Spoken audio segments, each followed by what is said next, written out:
Gavin and Master Tesfatsion. And a squad of big-name contributors. The S Word from talkSPORT. Hello and welcome to the S Word, brought to you by talkSPORT and the talkSPORT S Word channel with myself, Olly, Clink, alongside the brilliant Master Tesfatsion. Fantastic to have you with us. Fantastic to have you. 2 days away. 2 days away. Fantastic to have Olly on here. Away. Another fantastic voice here at talkSPORT, helping us get ready for this World Cup. And we've got a lot to talk about, don't we? We have indeed. Our tournament build-up is well underway. Of course, we're going to start the show with Meadowlark Media's Mike Ryan Ruiz. What a guest we have on the way for you there. We'll get the lowdown on his brand new World Cup podcast, Morally Abhorrent. I want to know the story behind the name of that podcast. Yeah, and I'm sure Mike would love to tell you that. Because I think that would be my autobiography title, to be honest, at the moment. I think you and Mike would get along just fine. I'm not going to lie. We're going to dive into the massive news out of East London too. West Ham expert Dan Lawless is going to join us to talk about David Sullivan leaving and the club preparing for life in the Championship. We'll be looking at groups J and K today when it comes to the World Cup. The Athletics' Felipe Cárdenas will join us to look ahead to Colombia's highly anticipated World Cup return and how they stack up in their group. And South American football expert Jon Cotterill will be joining us to preview the current holders, Argentina, and their chances of defending their crown. And we'll be getting stuck into a massive debate. Oh, I can't wait for this one. A massive debate ahead of the opening match. When it comes to hosting the biggest football matches on earth, who has the better stadiums, the US or the UK? Looking forward to that. Not even a competition. Not even a competition. This is the S Word. Mars, how you doing, mate? I'm great, man. How are you doing, bro? Really good. What a pleasure. 2 days away. Unbelievable. It's brilliant to be here. Yeah. I had World Cup fever. I mean, Newcastle, who are my team, have been so bad for so long. I had World Cup fever in January. Once the January transfer window came and went, you're like, there's not much as a play. To be honest, the last summer with Vito going. It's a different story, I guess, in America, where the fever's kind of gone up and down. It's a bad fever that keeps coming back, and then you're kind of taking some medication trying to make it go away, and then it's coming back again. So hopefully it is a positive fever once the games start. But as of right now, the emotions both on the pitch and off the pitch are kind of all over the place. And you're all packed up and ready to go, though, aren't you? Suitcase is right here, yeah. Master brought in probably the biggest suitcase I've ever seen. That's really the biggest. Up there, yeah. You got to hang out more Africans, bro. That is a modest suitcase in terms of African standards. That one, I packed very light. As Lucy was able to experience, she was rolling that thing around here at the office. I didn't pack much because I'm going to bring a whole lot more back with me. So I'll be gone for a couple of days. I'll be at the USA Paraguay on Friday. I'm excited to see the atmosphere in LA. A lot of activations going on. Everyone's going to be in Venice Beach, all around the Southern California area, getting ready for the highly anticipated opener for the United States and how this team's going to do. Everyone is still trying to figure that out, and it'll be finally no more talk, no more discussion.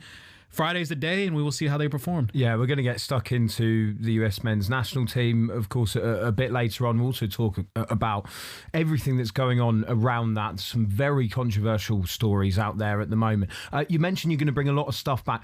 I think I know this about you. You're a big shirt collector. Yes. Are you? Yes. Right, I'm going to point one out to you. Talk to me. And I tell you what, if you haven't seen it yet, I've only just seen it, literally just before we came on. Curaçao's second The yellow kit. one? Oh my God. Wow. I've been trying for the last 2 months to find where I can source that, and it is pretty much impossible. I found out they're not going to even wear that kit for this World Cup. Yeah. What? Because they mapped them all out. Yeah, I think the clash is, unfortunately, I saw South Africa's not going to wear their green kit as well. Like, there's some really great kits, unfortunately. This happens every World Cup. You say they're not going to wear it. What if they get to the semi-finals? What if they play Spain in the semi-finals? I mean, not to bust your bubble here, but I don't think Curaçao's going that far. What if Curaçao get Colombia in the round of 16? Well, then, I mean... Both yellow. Well, no, they would clash. Yeah, they would clash. But that one is gorgeous. That one is an all-timer kid, 100%. Hopefully I can find it somewhere. Is there any other ones that you've kind of looked at and picked out? I wore the Japan away one here one time for the show. I thought that was really good. Like I mentioned, the South Africa green one is amazing. I think both of the American ones are great. The home and away kit, the Stars and Stripes. I think Nike did a great job with those two kits. France wore the away kit yesterday, which I really liked against Northern Ireland. The Statue of Liberty, teal green with the copper. I thought that was really nice. There's some really good kits. There's some really, really good kits this year. Yeah. So. Quite mad, by the way, that France are still in France. I know. It is insane.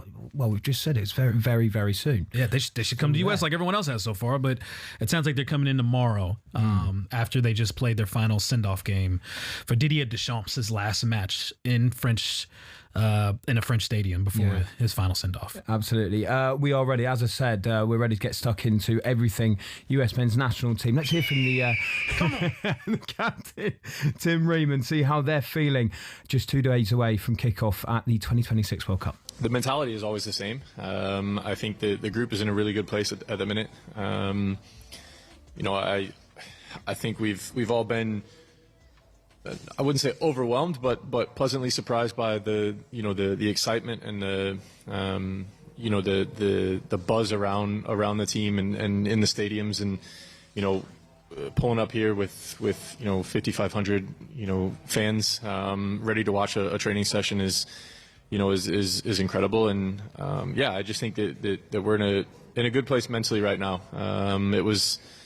It's been a long 2 weeks, a hard 2 weeks, but guys are in a great position, mentally, physically, emotionally, and ready to get going. There he is, the American Ream, of course. Master, it's a good chance for me to get a lowdown now we're this close to the tournament, how you are feeling about the USA heading into the tournament, and whether or not Anthony Robinson's Puskas Award nominee has changed any of that feeling. The performance against Germany, I know a lot of people are going to look at the results, especially with the starters being down 2-1 when they were substituted. But I think I'm a lot more optimistic now than I probably have been throughout this entire Pochettino tenure.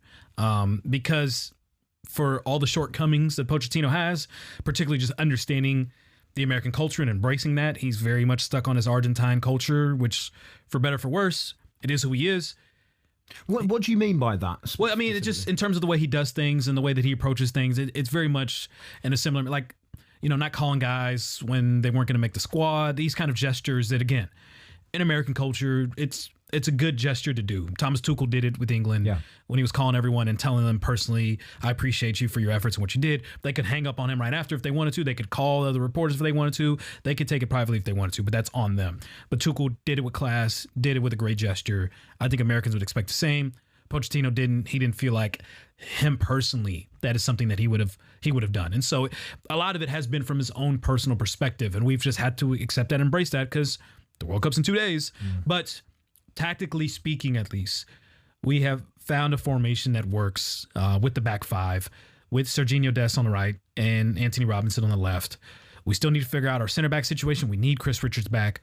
But the formation and the players that we have that are more likely going to be our starting 11, considering what they did against Germany, I feel comfortable that they will create chances. Well, they find the back of the net is a whole different story. But they will create chances, and if you create chances, it gives you a better opportunity and a better chance to put balls in the back of the net and give you a greater chance to win. So I'm feeling optimistic. I'm feeling confident. If you would have asked me a month ago, I didn't know if this team would have finished first or last in this group. Right now, I'm feeling comfortable enough where I feel the U.S. will win this group. With Turkey, Australia, and Paraguay, I'm feeling confident. I'm excited to go Friday. I'm excited to support the guys, excited to wear my stars and stripes and give it our best, because we need a big performance from them to start off with, so the rest of this country can get on board and really embrace this team and take it as far as it can go. Yeah.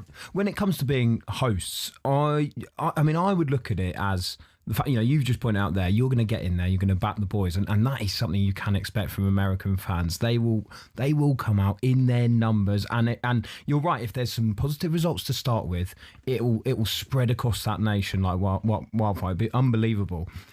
Does it also come with the pressure, though, of being hosts and almost trying to get people on the side that they're trying to win over at this World Cup potentially? Yeah, to a certain extent. But you see it in the Olympics. You see it in other international competitions. Once it starts, then it becomes USA versus the world.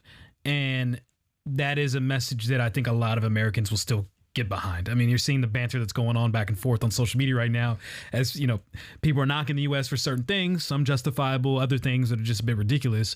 But you're starting to see some of that kind of come together, where it's, there's still a sense of pride with everything and the turmoil that's going on with the United States right now, and even the uncertainty that people have within the country, I think there's still a certain pride that, hey, we still produce some of the best athletes in the world. We still have some of the best facilities in the world.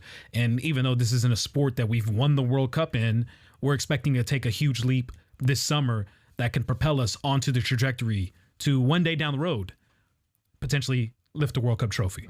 So I think that is a message that can galvanize a lot of people. And you're talking about 50 million people that consider themselves like avid soccer fans in America. So again, that's bigger than a lot of these nations that are participating in this tournament. So I hope the support is there. I hope the performances are there, most importantly, because the other thing to note as well, it's a nation of immigrants. So you're going to have, as much as I will support America, there's other nations which I will support as well as an immigrant, because I enjoy the immigrant journey, and I appreciate, obviously, all 10 African nations that are in it, or the African diaspora that spreads out within France or even England.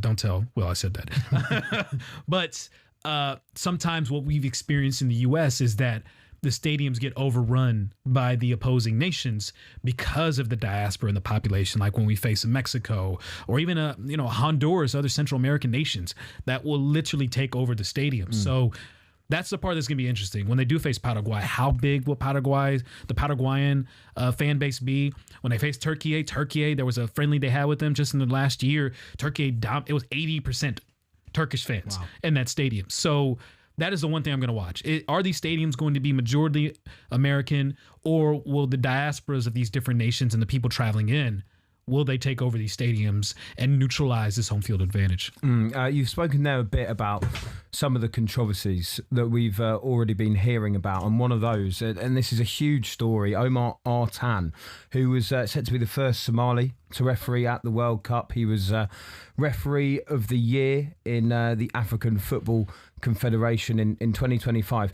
He's been barred from entering the country at Miami International Airport. He's currently in Turkey. No reason for his repatriation has been issued by the US immigration authorities, and FIFA have confirmed that he'll be unable to train and officiate at the World Cup. He has released a statement himself. He says, despite the circumstances, I'm in a positive mood. I'm focused on the next challenges in my refereeing career. I'd like to thank FIFA and the CEF for all their support, and I promise to keep my refereeing levels up as I concentrate on the future. I want to thank the football family for their messages and wish my colleagues all the best success during the World Cup, and I look forward to joining them again in future competitions. He's answered it there with complete grace, but this is an absolute disgrace, isn't it? It's abhorrent, and it is deplorable, and it is unfortunately the state of the United States right now. When you are a host nation of an international tournament like the World Cup or the Olympics, on one side, it gives the nation an opportunity to shine its appreciation for the sport it is hosting. But on the flip side, it also puts a microscope on the issues that exist within that country that sports kind of magnifies in a manner that maybe other people were not aware of. And unfortunately for Omar, he is dealing with something that millions of other people are dealing with as well, which is the travel visa ban situation that has existed at least for the last year in the United States under Donald Trump, which even dates back to the last World Cup. There were Club World Cup, last year, that there were certain people that just weren't able to get in from the Middle East because of these travel bans of certain countries that are listed on here. And of course, unfortunately, Somalia is listed on there. I'm Eritrean, which is an Eastern African nation as well, that is on this travel ban and travel list. So from my personal experiences, there are family members that can enter the United States that wanted to because of this visa travel ban. They're close friends of mine that I've grown up with that have partners that exist in Eritrea that they cannot visit, and is straining their relationships as a result of this. So it is causing a huge, unfortunate rift for these countries and nations that are on this travel ban. And for Omar, the unfortunate part for him is that he was going to make history as the first Somali to officiate in the World Cup. This is such a seminal moment. This is the pinnacle of officiating in the sport.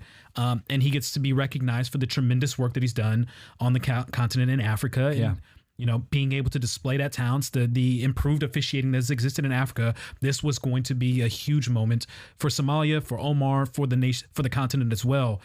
And all of that has been thwarted now because of some ignorant policies. And my heart breaks for him. Yeah. It does, as it breaks for all the other visa applicants that unfortunately have been rejected, whether it is for the World Cup or other people that wanted to enter the United States for whatever reason. So It's disgraceful. It is unjust. It is unfortunate. And I hope there's something that we can do to rectify this.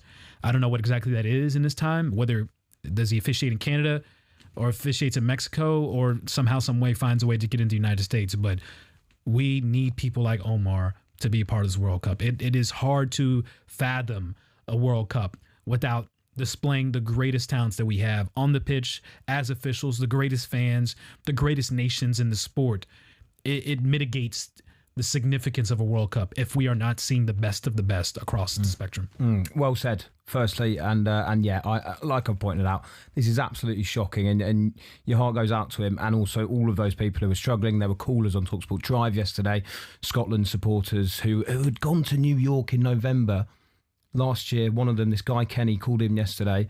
He's then gone out for the World Cup and been denied on the same Esther. You know, make that make sense, and I think it's the lack of reasoning which makes it. That's the hardest part. There's no transparency to this. There's no transparency. We're all left kind of questioning what is the reason behind it. Some people speculating he said this or that, but at the end of the day, it's because he's Somali. And that is a level of discrimination that unfortunately that no person should deal with, especially when they have been an upstanding citizen that, due to the simple fact from the country that they are from, for whatever reason, that the hatred that exists from the president or the government officials in the United States, like that should not be a reason to dismiss a talented, qualified official, one of the best, if not the best in Africa, from being a part of this World Cup. And you should not be blocking people from experiencing this sport's joy. And this is a platform in which it is the greatest joy that you're going to find in sports. And this government in this country, unfortunately, and FIFA as well, because they're being cowards about it and haven't stepped up and done anything about the situation.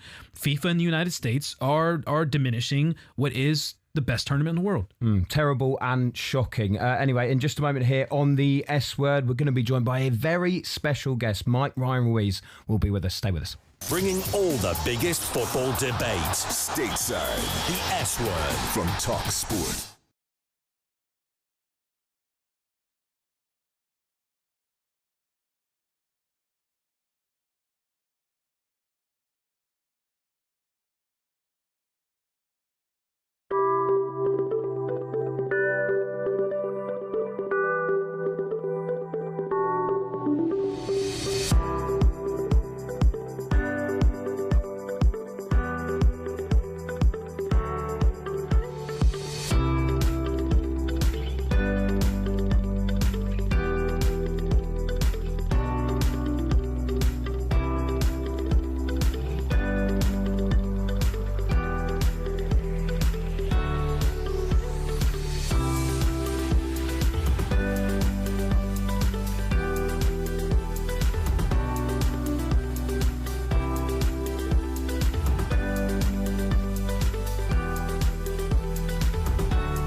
cuss words here.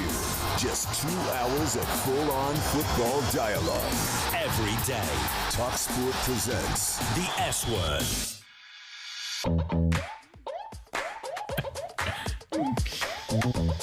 Hello, welcome back to the S Word here on the talkSPORT YouTube channel. I'm alongside Master Tesfatsion. I'm Olly Clink in for Will Gavin this afternoon. Big gin. I'm loving this. Yes. I'm learning them all as I go. Learn the buzzer? Oh, go on. I said soccer already. Go ahead, buzz it. There you go. Ridiculous. You got to put it in the microphone so people can hear it. Oh, much better. Hey. Much better. Hey. You know how to make it louder. I mean, hey, I'm American. We're loud and abrasive.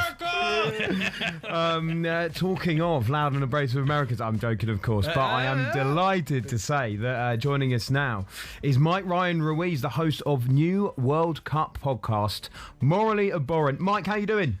We got to give an applause. We give an applause to our guest. Appreciate that. Has Master sufficiently apologized for American existence enough, or do I have to come in and make you guys feel better about everything? We're trying our best. We're trying Master, our best.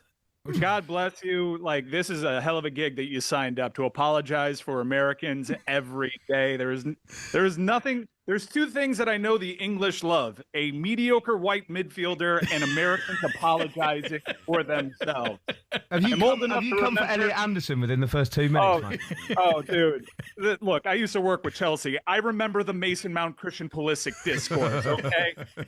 Look, it's not popular over here either. We're sorry. It sucks. We know. Look at the approval ratings. We probably hate it more than you do. Yeah. I'm sorry. Yes. Oh, I love it. Mike, firstly, I've got to ask you about the name of your podcast, Morally Abhorrent. Why? Well, it was when the Qatar World Cup rolled around and everybody was morally conflicted. And back then, I actually thought we had the moral high ground. And then 4 years later, we wanted to reheat the concept. And I'm like, well, I don't think we can really change the name because I don't think we got a moral leg to stand on. So that's why Morally Abhorrent has stuck around. I love that. And just tell us a bit more about the show. What guests can we expect? I know that obviously Master joined you, I think, on your last show. Tell us what we can expect from the show. Yeah, Master joins us on an episode that is dropping today in the main feed of the Dan Le Batard Show with Stu Gatz, a big podcast here in the United States, and on our YouTube page, youtube.com/Le Batard Show. An occasional cadence. We're doing a lot of preview stuff, but obviously with an American prism, we're going to be live reacting to U.S. soccer performances. And as the tournament goes on, we'll spring into action when the big news breaks and there's storylines to discuss. Obviously, check the podcast out. You absolutely have to. You can skip the one with Master on, obviously, but hey! I gave some takes. Master and I preview all of the match day ones across the entire tournament, and Master, you'd be surprised about this, knows his stuff. Oh, no surprise at all. Somehow we had something to talk about with Iran, New Zealand. So that's how Uzbekistan got some love. It just, love it. I absolutely love it. It's for the sickos. And them boys. Come on. Listen, Mike, tell us about your thoughts then ahead of this World Cup. We're 2 days away. How are you feeling about Team USA? How do you think they're going to get on? We've just had Master. I think you've got a bit of that World Cup optimism now, haven't you? It's in my veins. I think that Anthony Robinson goal is kind of all right. I think we can win this group, Mike. I think we can win the group too. I was hoping for some optimism heading into the World Cup because U.S. soccer fans have kind of done a 180. We've embarrassed ourselves with our delusion in previous generations, and the last couple World Cups, we all kind of think we suck now. And I think it's a good indicator of how far along U.S. soccer fans have come, because I think we were a little delusional about our prowess on the international scene. This has been such a herky-jerky process in this ramp up for the World Cup, being that we didn't play qualification matches. I think Pochettino took a lot of weird risks and chances in this weird data mining stretch that he was taking, and we'll see if it pays off.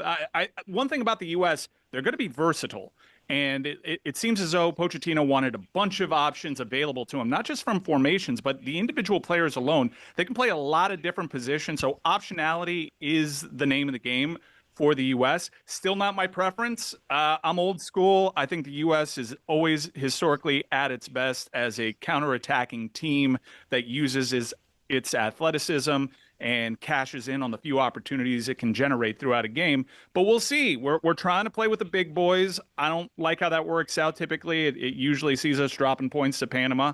But I do think that we'll get into the knockout stages. And then when you're a host nation, as we've seen with Russia and Germany in 06, funny things can happen when you have that host energy juice behind you, provided that FIFA allows us to have enough fans in there to feel the support. I've tried to warn them about Panama, Mike. I'm doing my best, but they still think that's a layup. They think that's 3 points in the bag, but they got no idea. They have no idea. They have no idea. England has no idea what they have waiting for them. Beat them 6-1 in 2018, mate. It's fine. Not bothered about it. Yeah, hats off to them when they beat us. What do you think would be considered a successful tournament then, Mike? You're both saying that you're going to win the group. So how far should you be getting for everyone to turn around and say, fair play, good tournament, happy with that as host? Well, I think the last few incarnations of this tournament, we've all fantasy booked, man, we can play England on July 4th. How amazing would that be? How amazing would it be if the United States can make it to July 4th weekend and have a huge soccer event behind them? So I think getting out of the month of June would be a success for this program. Look, the performance against Senegal had me feeling optimistic. I actually preferred the performance against Germany because there was a bad mental lapse early on. But I think for long stretches of that game, the U.S. was kind of taking it to Germany. Maybe we have to be a little bit more clinical in the final third, no doubt. But I'm hopeful, and I'm so grateful that I have a reason to hope, because before that Senegal game, I was like, man, just get this whole thing over with. And when the vibes are already toxic because of everything that's going on in the nation, you're hoping that sport can galvanize you for just the moment of that match, and I'm hopeful we'll get that. The one question I have, and it's hard for me to understand until I get to LA and I'm at this match, the opener against USA Paraguay. We've seen it in the Olympics. We've seen it with USA basketball. When it is an international competition and it's USA versus the world, regardless of what's going on, the Americans can get behind it. Will we see that same sentiment this summer with this World Cup? Will the Americans, the casuals, the generic Americans, will they get behind the United States in this World Cup? Yes. I have recent history as my guide. Look, the Winter Olympics were loaded. It wasn't exactly a great time around here, but the nation got behind that hockey team. And even when you were trying to actively avoid politics, a lot of politicians were trying to make that political. It's funny, given the whole Kaepernick discussion and that side of the aisle here, but they gravitate to sports when convenient, when they need normalizing, because none of this is normal. And yet most sports fans still pushed on, pushed through, and rooted for the red, white, and blue, even when many of the players themselves kind of co-signed this administration. So I do think this goes beyond the scope of politics here. USA all the way. Even Freedom 250, the 250th birthday of this nation. I'm sure the English have some feelings about that. I'm still doing the banter thing. It's great. Still doing the American Revolution banter thing. Keep it Amazing. going. 250 years. You got to wear that out. You got to wear that out forever. Keep it going. Keep it going.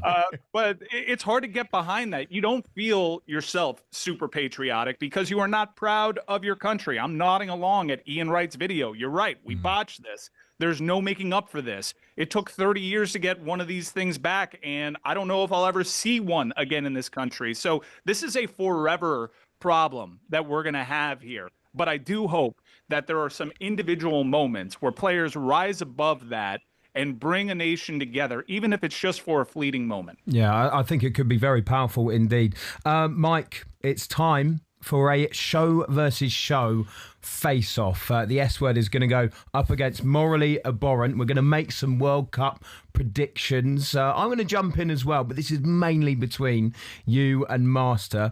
So we're going to do Golden Ball, Golden Glove winner, World Cup winner, and Young Player Award. We'll start with the Golden Ball. I'll go to you first, Master. What are you saying? Oh, this one was tough because oftentimes it aligns with the nation that you feel is going to win this World Cup. And I am going with Bruno Fernandes as the Golden Ball winner, coming off of his player of the season campaign that he had at Manchester United. I'm expecting him to be the facilitator for Portugal, and I'm expecting him and that midfield, which I think is the best midfield in this tournament, to dominate, and Bruno will be at the forefront of Portugal's success in this tournament. So give me Bruno Fernandes. Okay, Mike, who are you going for? This may come as a surprise. I'm not going with Bruno Fernandes, but I am going with Vitinha. And I think I agree with all the points that Master made. And Bruno's going to have more opportunities to do the flashy stuff that garners more attention to help boost the votes. Vitinha is not that kind of player. I don't even know if he'll score in this tournament, but he will boss these matches. And real ball knowers know what Vitinha brings to the table. So I think he's going to be the most outstanding player of the tournament. Okay, I'm going to jump in and offer my opinion here too.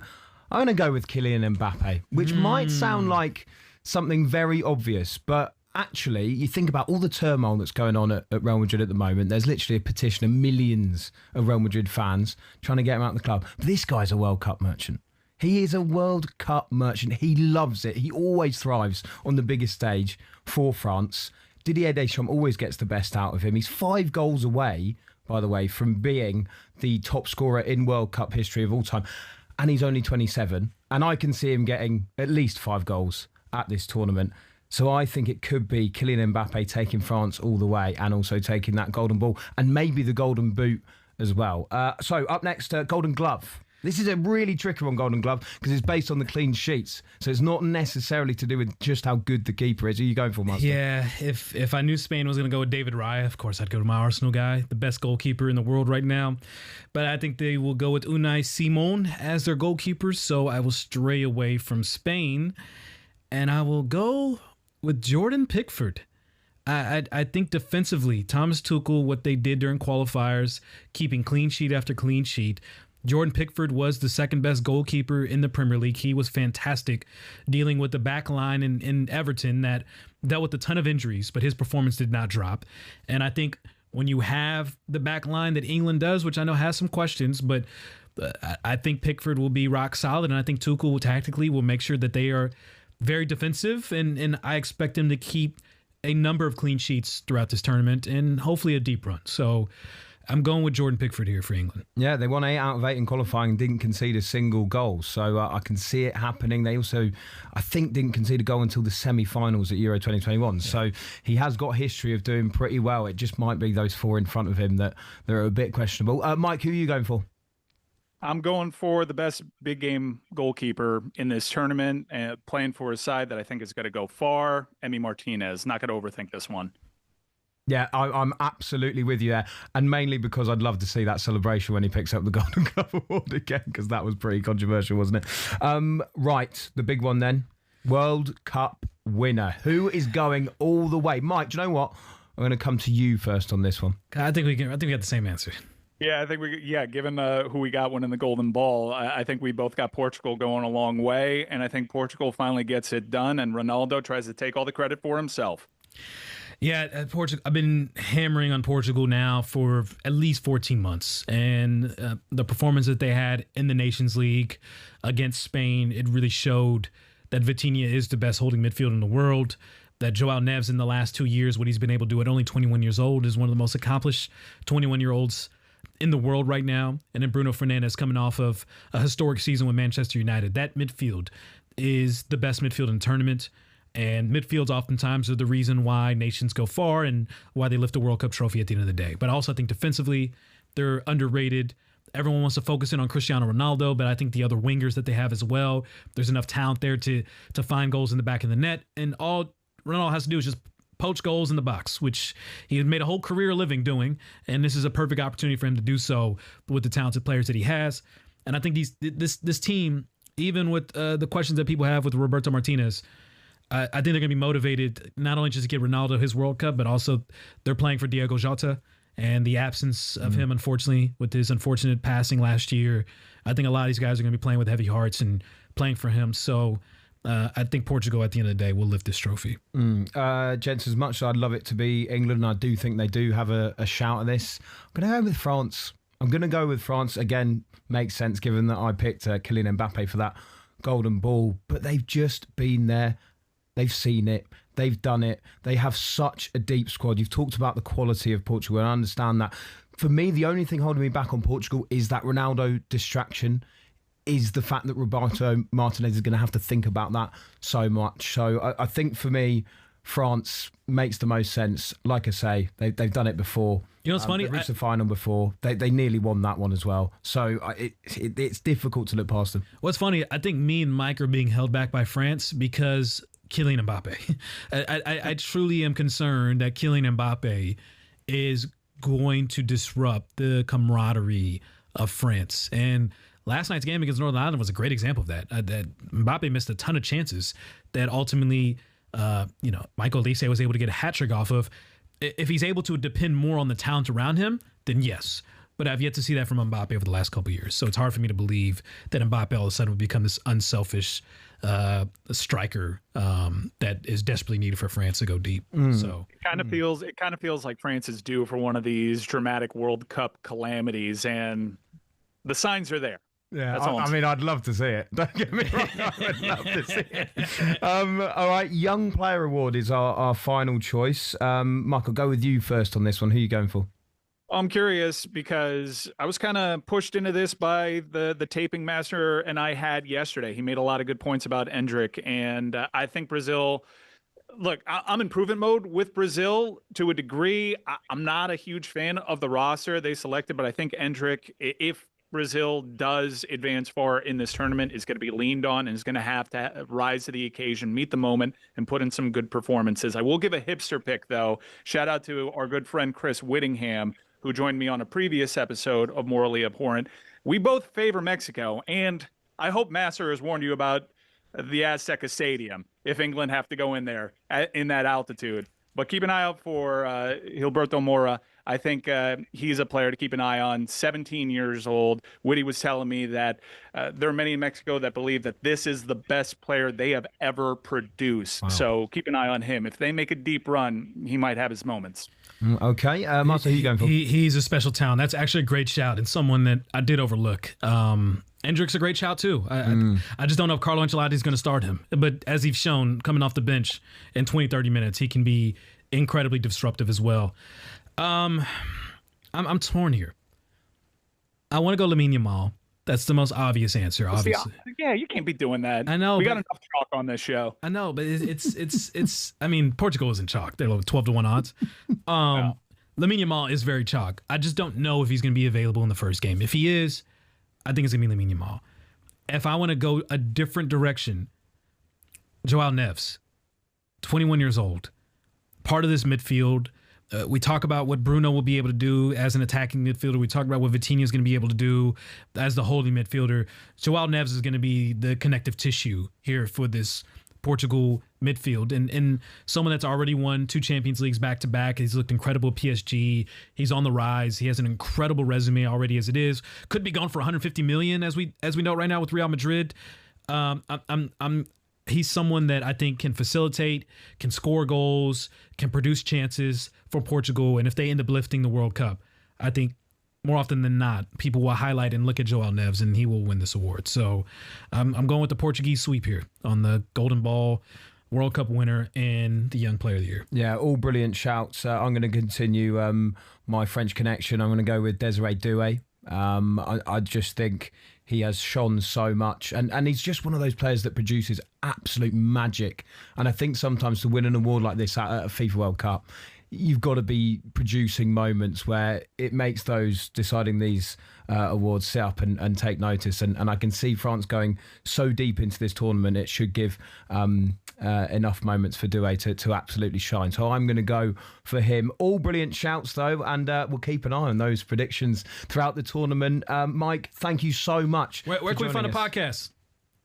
On the Le Batard Show feed, the Dan Le Batard Show with Stu Gotts, wherever you get your podcasts. Morally Abhorrent is also a video property, so youtube.com/@Le Batard Show is where you find us. Here in the States, we're on YouTube TV on NBC Sports and DraftKings Sports Network and HBO Max. So we got a lot of partners over there. And once again, I am so sorry for the existence of the United States of America. I will give you 8 pounds of flesh here. Just leave Master alone for a day. Maybe tomorrow, maybe kickoff day. Let it be Mexico Day. Wait, Mike, later on in the show, we're debating top 5 U.S. versus UK stadiums. So trust me, I'm here. I'm here for the war when it comes to. I am so sick of someone that, watches a bunch, and God bless him, I love Leyton Orient, but someone that goes to like a poured concrete venue where you get a hot dog that's been on a roller for 8 months telling me that, where the Atlanta Falcons play is. Don't you dare come for Brisbane Road, Mike. Don't you dare. What a venue that is. It's just, come on. Who's having a hot dog as well? We're it's a pie all the way. There's a Chick-fil-A inside the stadium. Look, there's a Chick-fil-A in the stadium. We love misery. You can knock our president. Why. You can knock the visas. You can knock the ticket prices. you can knock a lot of things that's going on in America right now. You cannot knock our stadium infrastructure and our stadium atmosphere. No, I'm going in 2 There's a line that has been crossed here, Mike, and I have to defend America today. Yeah. God bless you, Master. Mike, doing the Lord's work. Mike, thanks very much indeed. Of course, check out Mike's podcast, Morally Abhorrent. What a fantastic guy he is. Some brilliant predictions there as well. Looking forward to seeing a lot of those players and to see how the US men's national team. You got the full Mike Ryan experience. Of course, I did indeed. Yes, especially at the end there. He's coming for Brisbane Road, Leyton Orient. What's he on about? Never been there. He has. He's been a lot. Has he been there? No, he's been a lot of these venues. Yeah. Oh man, he can speak better than a lot of people can. Ridiculous. Anyway, coming up in just a moment, we're going to be chatting about the World Cup holders, Argentina. Jon Cotterill is going to join us. Stay with us. The Daily Deep Dive into the world of football. The S Word from talkSPORT.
The show for people who love football in North America. And I mean the proper kind, where you only use your feet. The S Word From talkSPORT. Welcome back to the S Word. I'm Olly Clink. I'm alongside Master Tesfatsion. Do you know what? During that commercial break, I actually turned to Master and I went, I'm really enjoying my debut. I'm really enjoying the show. Completely blanked.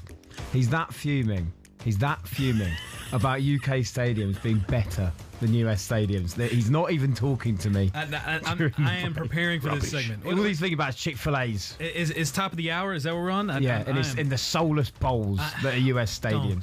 Don't even start. I've got some elementary school stadiums that have better atmospheres than some stadiums here. Yeah, I might bring up some elementary. No, I won't. No, I won't. They're just fields. I've been to those academy stadiums. I stood with the parents. Not much of an atmosphere. Right, it's time now to look at last year's winners of the World Cup. We are 2 days away, of course. Argentina are a team that I actually think for some they're sleeping on a bit. Yeah, I think you're right. You know, we're talking about the likes of France. You know, obviously you're hammering home Portugal, and rightly so. What a midfield that is. But Argentina are the holders. They do have the greatest footballer of all time, Lionel Messi, in their ranks, of course, as well. And they could become only the third nation to win back-to-back World Cups. Do you know the other two? Brazil and Italy. We talked in the pre-production meeting, so yeah. Yeah, well done. Yes. Yeah, I was trying to make you look good. 58 and 62, I think, was Brazil. And I forget, I want to say 38 42 was Italy, somewhere on there. Oh, look at this guy. Yeah. Unbelievable. Joining us now to talk more about Argentina is the brilliant Jon Cotterill. How you doing, John? Hello, how are you? Yeah, really good, thank you. Like I just said, come on, round of applause. Come on, John. I almost forgot. Without Will being here, sometimes I forget. Thank you. Can I destroy the atmosphere? Let's say there's no World Cup in 1942. Yes, true. Oh, there was actually a raging world war. Yeah, Stop that. Something was going on. I don't remember, but yes, something little. John, like I just said there, I do feel for some reason there's you know, Argentina are kind of the team where you go, yeah, I think France will be the favourites, Spain will be the favourites, Portugal will be up there. Oh yeah, of course, Argentina, World Cup holders. What's the expectation like, do you think, in Argentina about their chances? I go down there on a regular basis because I cover the Libertadores, which is the South American equivalent to the Champions League, and also the Sudamericana, or Sul-Americana, as it's called in Brazil. I think they're reasonably confident about retaining the title. As you said, they've got Messi, 38. It's going to be 39 during the tournament, so he's cracking on a little bit. Well, you know, I was trying to think back to the last tournament in 2022, what the status of Argentina was. Of course, they're always amongst the favourites, but I don't think they were rank favourites. They were just in that group. But they always teams are always mentioned to win the competition, but I don't think they were super favourites. And this year is very similar. When it comes to Messi, we were just talking about that Ronaldo situation with Portugal, which can sometimes, strangely enough, end up being a bit of a headache, I think, at times for Roberto Martinez. What about with Messi? How much are his minutes going to be managed by Lionel Scaloni? You know, as I said, he's cracking on a little bit now, and he's got that injury, or had an injury relatively recently as well. So that's another factor. I think his role has certainly changed. I think now Argentina have players who work around Messi, who work to Messi's strengths. And even in the last World Cup, Messi flitted in and out of the tournament. He wasn't a permanent driving force. He can't be really at that age. So that's what's going to happen now. Players around Messi will be working to his strengths. He'll be slightly on a kind of a lower gauge. 1934, 1938 with Italy. So thanks for that correction. I really do appreciate it. Absolute pleasure. Yes, as we know, 1942, there was a lot going on in life, as there is right now. Yes, something. Going back to Argentina, though, during this World Cup qualifier, obviously there was stretches in which Messi wasn't playing because of injuries and not participating, and Argentina looked really good. There's some arguing that possibly that maybe they play better without Messi. How would you argue or fare on one side or the other of that debate? Is this team better with Messi, or are they better without him? Depends, doesn't it, really, to some extent? It depends what's happening, the dynamics on the pitch. Yeah, I think there's always, for whatever side the big debate, and we had this in England as well, about cramming all the really, really talented players into one starting lineup. Well, you can't do that.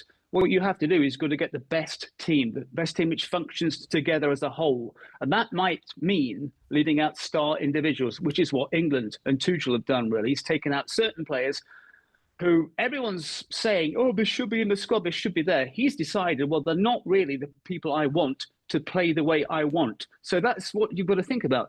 Brazil had the same problem. They had the same problem with Neymar. Estevao was injured as well. But cramming in all these attacking players, it simply doesn't work in the modern game. You've got to get that right kind of balance. Talk to me about Enzo Fernandez, John. He's had a turbulent time, I think, at Chelsea this season, a very poor season, especially domestically, coming 10th. There was the comments about Madrid, and he got in a bit of trouble for that, had to miss a couple of games. He was young player of the tournament, though, at the last World Cup, which Argentina won. Just how important is he for their success, do you think, at this tournament? Yeah, he's got his cracking goal, didn't he, which really put him on the world stage, Enzo Fernandez. It's going to be one of the key elements for Argentina, there's no doubt about it. We're going to talk about other players who might have an influence as well for the blue and whites, but he's going to be one of the keys. Depends on the form, doesn't it, really? We never know what's going to happen in these competitions, which players will step up, which players will really have an impact. But he certainly could be one of them. He's got that drive about him. He's got the tenacity which you need in a competition like this. And he's also good bags of skill. When you look at that group too, you've got Algeria, you've got Austria, you've got Jordan. I think when you look at that group, Austria are the biggest threat, but they're under Ralf Rangnick. They play quite an intense, aggressive style. Now, the only thing I would say here is you could look at that and think that's a bit of a threat for Argentina. But actually, the heat is going to make it very difficult, potentially, for Austria to even, play in that kind of way. So actually, when you look at that group, do you think it could be quite comfortable for the Argentines? It should be, shouldn't it, on paper? Algeria 16th. Ranked in the world, Austria 22nd, Jordan 27th. I mean, you talk about the heat. I think people forget that South America, especially down south in Argentina and Buenos Aires, can get very chilly. As I say, I go down there on a regular basis. And right now, well, a couple of weeks ago, it's about 12 degrees C, which isn't fantastically cold, but it can get much colder than that as well. So a lot of players who come up from Argentina are used to cold weather as well as the heat in the summer as well. But yeah, heat's absolutely going to be a factor. Before the World Cup, Argentina, well, they played Honduras. They beat the mighty Honduras by 2-0. They've got Iceland tonight just to get them going. So I think many teams now, they want friendlies against opposition they'll know that they're not really going to struggle against, and they should get an easy win. It's a morale booster. England's games against New Zealand and the one they've got coming up are designed not to really test the squad, but just to get them into the right kind of mood, get the win, just steady the ships. How do you see this group faring out? And I've been obviously researching a lot in terms of these nations, and the disgrace of Gijón comes up when it comes to Austria and Algeria in 1982. Obviously, the disgrace that was the West Germany-Austria match, 1-0 in 1982, that now leads us to the final group stage matches, the groups being played at the same time because of, the matches being played in a certain way where Algeria eventually was not able to make it out of the group stage. How do you feel the rest of the group? We kind of figure Argentina is going to finish top of this group, but between Austria, Jordan, and Algeria, what does the rest of this group look like? It's anyone's guess, isn't it, really? You just mentioned the ties being played at the same time. That, of course, stems from the World Cup in Argentina in 1978, when we had that kind of weird system. Argentina played all the games in the evening, and they rarely traveled. The distances they traveled were very limited compared to someone like Brazil, who were traveling thousands of kilometers in Argentina. And that famous or infamous match against Peru, when Argentina knew that they had to win by at least 4 clear goals, and they, 6-0 or something like that, an absolute disgrace to fix. Since then, and it seems so logical nowadays that all the ties, all the important games, the last games are played at the same time, but it was back then in 78, it didn't happen. So Argentina went in knowing that they had to get a certain scoreline because Brazil had played earlier on in the day. But this group, going back to your question, I mean, you look at it, you've got to say Austria maybe with their experience, but Algeria, who knows? Jordan, no, obviously not. No way for them. Yeah, there's one player I've got to ask you about, John. There's one player I have to ask you about, Nico Paz. We've just been talking about players that could win young player of this tournament. He's 21 years old. He has lit up Serie A with Como under Cesc Fabregas. How much of a role do you think he could play in this Argentina team? Again, it's to be decided, isn't it? It's a lot of press, a lot of words have written about Nico Paz, and he moved from Real Madrid to Como. He's actually Spanish. He was born in Tenerife, but he decided to go for Argentina, had the chance for them. Big unit as well, 1.85 meters. As you said, only 21, so the potential's there. But it's a lot, isn't it, to ask for a young player to carry a side on his shoulders. But his goal-scoring record is very, very good. His assist record is very, very good. He'll bring dynamism. He'll bring confidence, which he's got bags of course. And he's already been attracting a lot of attention. I saw something about him being deemed as a modern number 10, whatever that is. I'm not quite sure. It could be in anything. But he's got bags of skill. He's got bags of ability. He'll get around a bit. And as I said, he's got that big physical presence as well. So that whole package is in place. Jon, thank you very much indeed, and thank you for the historical education as well.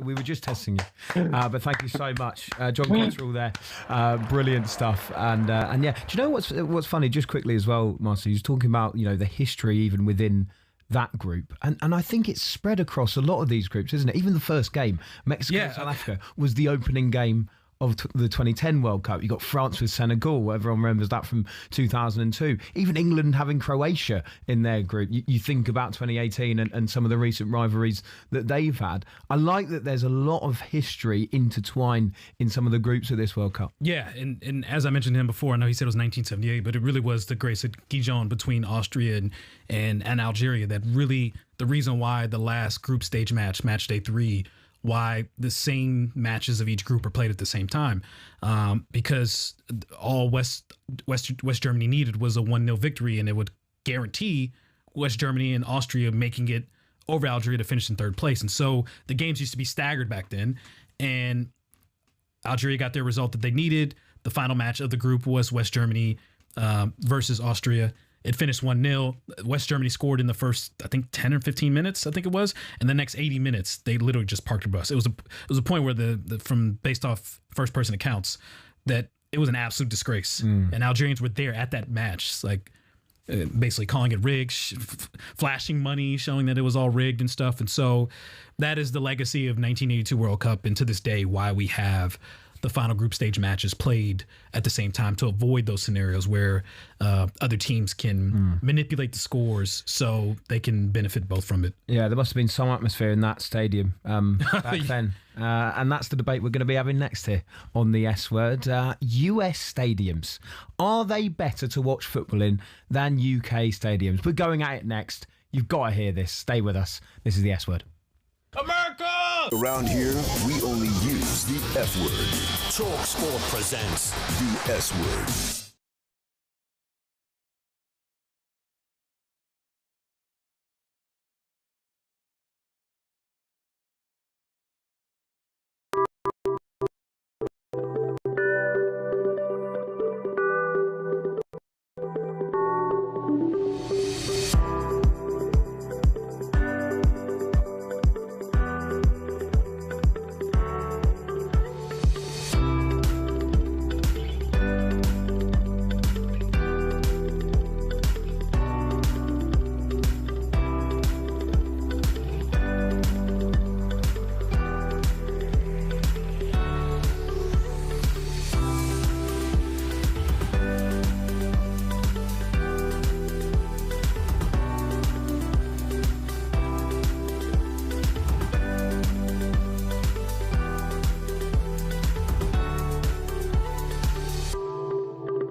S Word. Featuring Will Gavin and Master Tesfatsion. And a squad of big-name contributors. The S Word. From talkSPORT. Hello, welcome back to the S Word on the talkSPORT YouTube channel. I'm Olly Clink in for Will Gavin today alongside Master Tesfatsion. We've got a huge debate on the way because it has been going mad on social media. talkSPORT's Rory no Jennings reason whatsoever has got involved. Unlike English him, arrogance once again is filling the airwaves and social media with absolute nonsense. well, let's get into it then, shall we? Nonsense. The debate has been around where is better to watch football, UK stadiums or US stadiums. Obviously, we've got this World Cup coming up. The argument, we got to broaden out. It was more so about the facilities and the stadiums. Who has better stadiums, the United States or the United Kingdom? And I'm sorry, you guys have crossed the line. You guys have crossed the line in thinking that somehow, some way, your obstructed view stadiums that you have had for over 150 years are somehow better than the greatest stadium infrastructure that any nation has ever created since the Colosseum. Yeah, but mate, that word infrastructure, that sends me to sleep immediately. You can talk about how structurally sound, how wonderfully beautiful, how aesthetically pleasing all these SoFi stadiums, etc. They are soulless bowls, mate. Where's the character? Where's the charm? Where's the history? We have the wide variety. No, mate, come on. Where is standing on the terraces when your team's 4-0 down in the driving rain at Turf Moor? I would rather be there than any of your US stadiums. You don't mean any of them. Again, you guys love misery, but you've never experienced when the doors open at AT&T Stadium and you spent $10 in the watching decks on each side of the end zone with 2,000 random people swarming to find their spot, and you're just enjoying random pints of beer with the greatest Cowboys fans that you can come across, chanting and screaming and yelling throughout the course of 3 hours. You have not experienced that. Yeah, where's that come from? The away end? Oh, no, wait, they don't exist. No, we don't. You know why? Because we don't fight each other. We don't fight each other. That is why our stadiums are better. Let's be honest. I mean, we do have fights at these stadiums. I do retract that. But we at least can control ourselves to sit next to our opponents and talk trash during the course of a game where you guys are so immature and so unwilling to be able to sit someone wearing a different shirt than you are at a stadium, to the point where Selhurst Park is willing to make sure that only season ticket holders can buy tickets to the final match because they are so concerned with Arsenal fans swarming throughout their entire stadium in neutral colors. Yeah, and they should be, because stadiums are part of the cultural fabric of so many cities across the UK. They are, you're right. Same in the US. They are symbolic of the pride that people have in their city. That's why they're so important. It means that when you go away, you are in their backyard and you know about it, and that's what makes goals and 3 points so much more special. And the thing about UK stadiums is they're perfectly imperfect. That's why we love them. We love the fact that there is a pillar there that's going to obstruct your view for the rest of the second half. We love that it's decades old slabs of concrete. We love it because it's where you make memories. It's where you make memories, and they can be miserable ones and they can be good better ones. View. I'm sorry. You can make this nostalgia of having a terrible view as you're looking around on both sides of the pole. I've done this at Goodison Park. I've done this at Selhurst. I've done this at all these stadiums. I'm sorry. It's part of the experience, I'm sure, but it is an inefficient aspect of the experience that you guys are so willing to hold on to when you'd much rather have a unobstructed view of the squad and the club that you love to watch. Yeah, do you know why? Because there's no soul in that. No, there's no charm. There's no character. There's nothing. We have more charm and character in our high school stadiums than you guys do in half of the Premier League stadiums. No, it's not. Absolute nonsense. No, it absolutely isn't. No way. But actually, you mentioned Goodison Park there. You mentioned, and we're going to rank our stadiums in just a moment, the best UK ones and the best US ones. You mentioned Goodison Park there. I bet you almost every single Everton fan that is old enough will sit there and go, it was time to move on, but I miss Goodison Park. You ask any Tottenham fan in their beautiful new stadium who's old enough to have been at White Hart Lane, yes, it's great here now, but if they don't say that some part of them misses White Hart Lane for what it represents, then they're liars. You ask any Arsenal fan, Do they miss Highbury? Of course they do. And that's because of the history involved, the heritage involved. Congrats on having an old stadium. You create new history in the new stadiums. Those fans will tell you. I went to Everton. For a long time, I went to Everton. I've been to Everton for Goodison Park, and I was there for the final home match at Hill Dickinson. I literally asked Everton fans that, and they said the turning point was their home match against Chelsea. That's when they truly felt like Hill Dickinson was home. And I'm sorry, the nostalgia is fantastic, and I appreciate history more than the next person does, but Hill Dickinson is an incredible venue and probably the best venue that this country has to offer. And if it's not on your list, it is absolutely ridiculous. But just before we rank them, it's something that Arsene Wenger used to talk about. It's one of his favourite things about English football is the fact that you could walk through a street of terraced houses and at the end out pops a beautiful structure, and that's where people go every single weekend to watch their favourite team and be proud of their city. And I think the difference here is, I think Americans look at stadiums as venues, and I think British people look at them as home.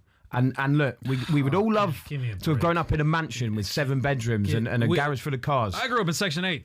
But actually, what do we love? We love the shaggy carpet in the living room. We love the 80s curtains because it feels like home. I do not miss that is why I'll tell you that much. they are better. I do not miss the cockroaches in Section 8. Okay, we're going to rank them now. Let's start with our number 5. So you go first with your US stadiums. Okay.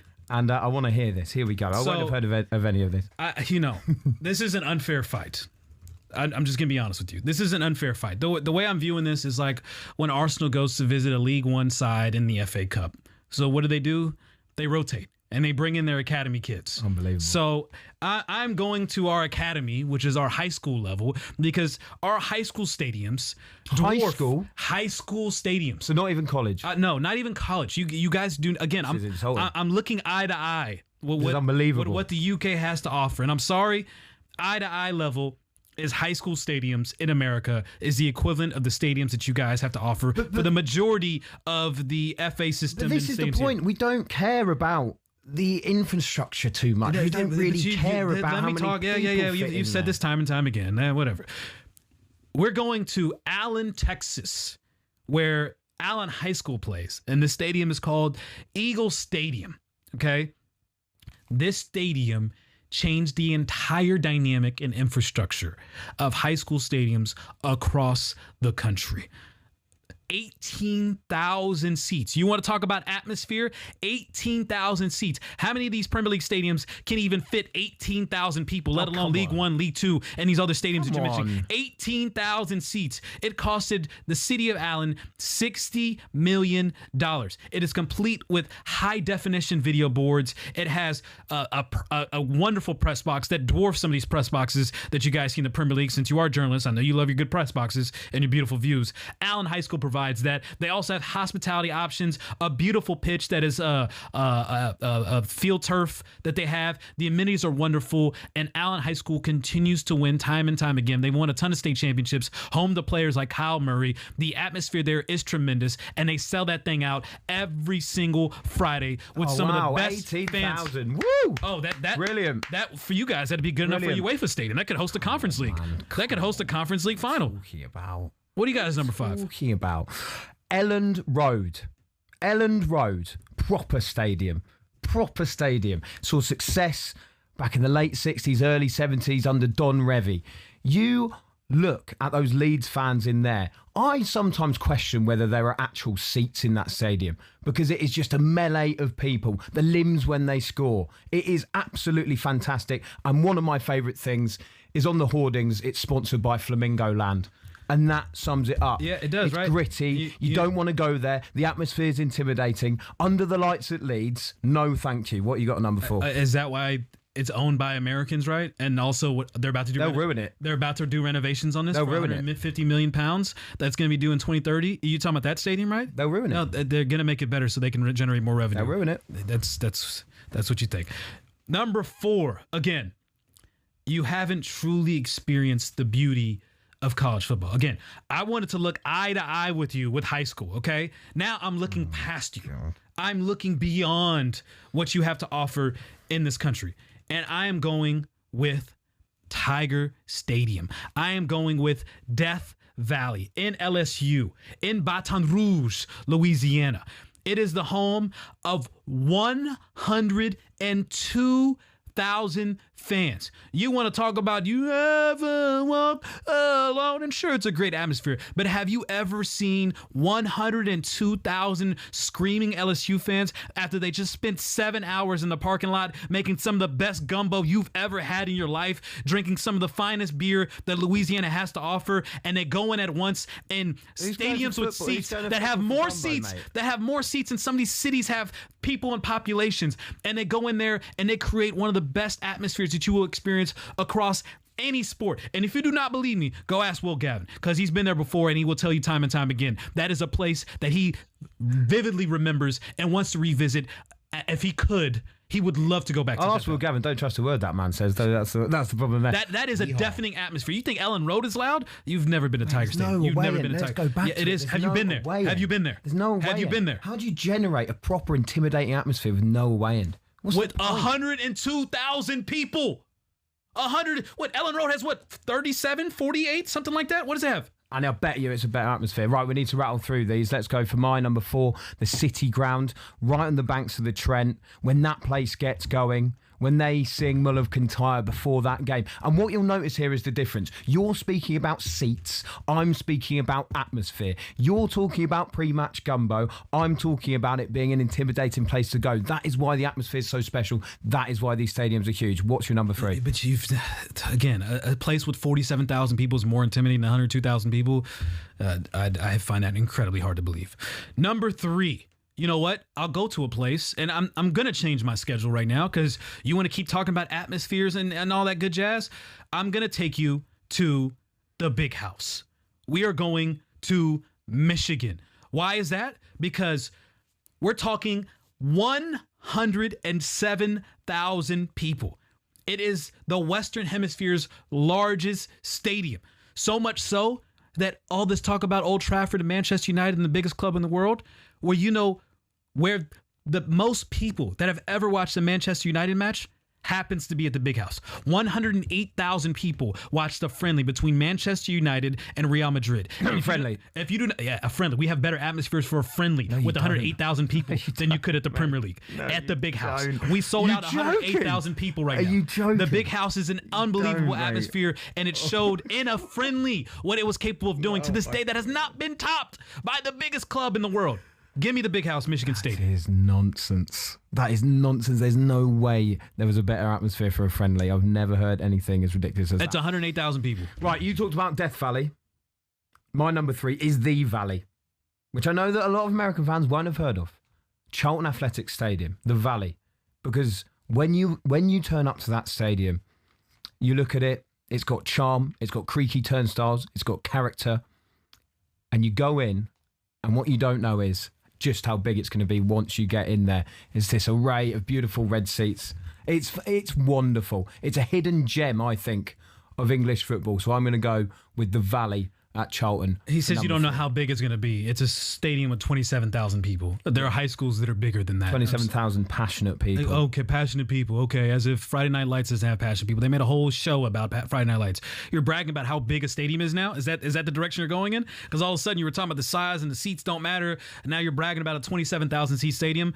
By all means. I want to take you to number 2. I'm taking you to College Station, okay? You're 27,000. You can take that, you can wipe it with it, and you can take it somewhere else, because Kyle Field and Texas A&M is the best atmosphere that you will find in college football. 102,000 people packed this place to the brim, and it is the most cultish college football environment that you will find, complete with their own yell chants. They, at midnight, the day before a match, they gather in that stadium, the fans do, and they rally each other up with a different chants that they will sing later on. I will not, because I am not a Texas A&M fan. I do not care about Texas A&M. In fact, I have grown up hating Texas A&M. But I respect Texas A&M, because when I went there to go watch Texas A&M versus Miami, it was an experience that I still have yet to find. What did the Miami fans sing when they were in there? Go Canes. Yeah. How many were there? You don't know about Miami, do you? You don't know about the Miami Hurricanes, do you? You thought you were really dissing me there, but you have not experienced a Miami Hurricanes game, have you? You've never experienced a Miami Tailgames game. At Miami. At Miami? Yeah, so not at the stadium you were just talking about. I'm talking about Kyle Field. Yes, it was a game, Texas A&M versus Miami at Kyle Field, 102,000 people. I'll pull up a video later on for you so you can see the yells and the chants that they do that literally bring chills to your spine, as I showed Lucy and Gabs right before the show. You will not beat the atmosphere at Kyle Field regardless of where you go across this earth. It is one of the best environments that you will ever find. And again, you want to brag about an atmosphere of 27,000 people? By all means, that's fine. I think that's maybe the upper deck at Kyle Field. I've seen it there with 106,000 people. They have trademarked the 12th man. All this talk about the 12th man and all these different things that you hear across all different sports across the world. This is the literal home of the 12th man. Kyle Field, unbelievable environment. Right, okay. My number 2 is a fantastic stadium. talkSPORT's very own Adrian Durham put it at the top of his list. It's in the Championship. It's Queen's Park Rangers, Loftus Road. When you walk out to go to that press box, you're immediately met by a huge sign that says the Stan Bowles stand. And that immediately transports you to images from the 60s. Stan Bowles, a great flair player back in the day for Queen's Park Rangers and for England. What a fantastic footballer. And this is what I mean about the heritage of some of these places. You'll notice here that I haven't gone for the likes of Anfield, the likes of even Ibrox or Villa Park. And those get honourable mentions, of course they do. But actually it's the experience of the away fan going to these games and going to these iconic little grounds in the middle of little terraced houses, and this one in West London. That is what makes them so special. What's your number 1? Tiger Stadium was built in 1924. Kyle Field was built in 1927. The Big House Michigan Stadium, again, you can brag about all the history you want to, and you're talking about the 60s and stuff. I'm telling you stadiums that were literally built in the 1920s. 1927. Yeah, but Michigan constantly renovated. They lose their charm. No, it doesn't. It gets bigger and the crowds get bigger because the demand is still there. Everyone wants to see it. The experience is there. Maybe you guys experience that with all the tourists that come in to watch. Craven Cottage has a stand that would have been built when Theodore Roosevelt was the American president. And it's still there. And that's the 1940s? It's amazing. Yeah, again, I'm talking 20 years before that. These cathedrals were built. Some of the biggest stadiums this world has ever seen were built. And these atmospheres, environments, not only are amazing outside the stadium, which again, English fans only like to show up 10 minutes before the game. They don't like to show up 2, 3 hours, 4 hours before the game. We can talk about that experience another time because you guys do not tailgate. With all due respect to the people that go to the pubs, and I enjoy the atmosphere in the pubs, but you guys do not have the same tailgating pregame experience that we have in America, and let alone the experiences in the stadiums and the infrastructures that we have. But I'm done talking about the past, okay? You're stuck in this past. You thought you can get me on a historical tip. You couldn't beat me there. You thought you can get me on I've definitely beaten you there. That's nonsense. I'm talking about stadiums in the 1920s. You have not beaten me in terms of historical relevance in stadiums. Right, how many of those stadiums have features from the 1920s still there? Or even the 60s still there? I just listed 3 of them. I just listed 3 of them. Nonsense, though. And you want to talk about size, and you're bragging about 20,000 seat stadiums, and I told you high school stadiums that have a similar spectrum in terms of size as some of these glorious stadiums that you love to talk about with obstructed views. I'm going to take you to the future, okay? Because I'm sick and tired about talking about the past. I'm going to take you to the future, and this is my favorite stadium in North America and probably my favorite stadium in the world. I'm taking you to Inglewood, California. Inglewood is always up to no good, and they have built a $5 billion stadium in SoFi that is literally the model that every single stadium right now in the United Kingdom is going to be built off of. SoFi Stadium is, to me, the best experience that you will find. I have been there for Rams games. I have been there for Chargers games. I have been there for the College Football National Championship game. I have been there for WrestleMania. And every single time I am there, I enjoy the transparent see-through roof that you see that brings in that beautiful sunshine that unfortunately you guys are deprived of in this country. And that's why you guys are always complaining about some random things every single day.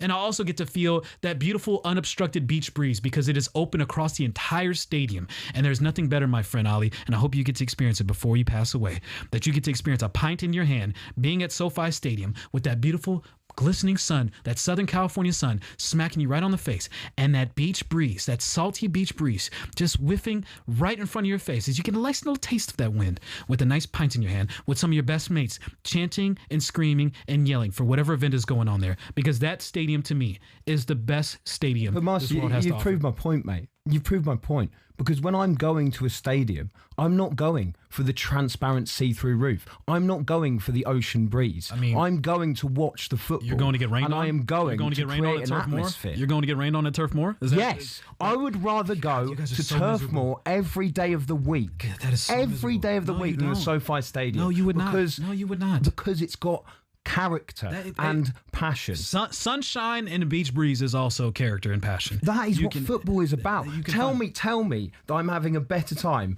going and watching some friendly at the SoFi Stadium or watching my team score a last-minute winner in the Premier League. They're playing a World Cup game there. Had they played a World Cup game at Turf Moor? Oh, no, they can't because it's not qualified to be hosting of a World Cup. So that's one thing that SoFi presents that a lot of these stadiums you just mentioned cannot have to offer. They play at one of our other stadiums. And I tell you what, they would definitely play it at my number one, which, of course, as a Newcastle fan, is St James's Park. Ugh. The atmosphere that place creates is unique. And you've talked about the fact that SoFi Stadium would be the blueprint for a new stadium. I'm sure it would be the same. As it is for Tottenham. Right, fine. For whatever Emirates do with their upgrades, absolutely. Fine. Newcastle are one of those teams who are looking at plans to do that right now. And there's a reason why there's controversy about it. You would think that fans of any club would say, wow, brand new stadium? What, as good as that one over in the States? Yeah, absolutely. But I don't want it to happen because I would miss St James's Park. And the reason I'd miss it is because it feels like home, and it feels like home to so many people. And that is why UK stadiums are better than US stadiums. I've been to St. James's Park. I love the atmosphere there. It is an absolute eyesore to look at, and I promise you. Oh, come on. Come on. Sooner rather than later, that stadium's going to come down. What are you talking about, eyesore? Enjoy every single second you have in that stadium, because at some point you will find your multi-billion-dollar stadium, and I promise you, you're going to enjoy whatever comes next from St. James's Park, respectfully. I won't enjoy it as much of the memories I've had at that stadium, I'll tell you that for free. Not a lot of trophies you've seen there. Yeah. hey, we've had one, mate. We've had one. Isak, right? Isak up down. It's been brilliant stuff. Talking of eyesores, we're going to chat West Ham in just a moment. Dan Lawless is going to join us. Stay with us on the S Word. From kickoff to the full-time whistle, talkSPORT presents the S Word.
to the full-time whistle.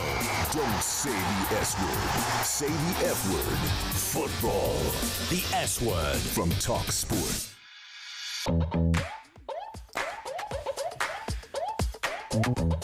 We've caused a bit of a ruckus in the comments section. We are still talking, by the way. Don't worry about it. This is the S word on the talkSPORT YouTube channel with me, Olly, Clink, alongside Master Tesfatsion. We've just been talking about UK stadiums versus US stadiums. A very healthy debate, I would say. It's gotten heat. I'm sweating. I feel like it's sweating too. We really got into this. And so I need that sea breeze from the SoFi Stadium, apparently. A few people getting in touch. I'm going to bring you one of these days. I'm telling you. You will change your mind very quickly. Do you know what? I'll take it. If you take me for free, 100%. I'll come. I'll take you to Turf Moor. I will pass. Respectfully. I do not want to get rained on. Yeah, DFOMO13 doesn't seem to agree with me because he just quoted me saying, we love that we can't see the match we're attending because of a sport beam in the way. That's the whole point. No, it's not a point. It is a point. It's not a point. Patio Joe also said, can you compare visiting locker rooms in the UK compared to the US? I'll hang up and listen. He also added, the Rose Bowl and the Coliseum are better than 95% of the UK stadiums. And mind you, the Rose Bowl has a beautiful view. The Coliseum has a lot of history. Those probably don't even make the top 75 stadiums in the United States.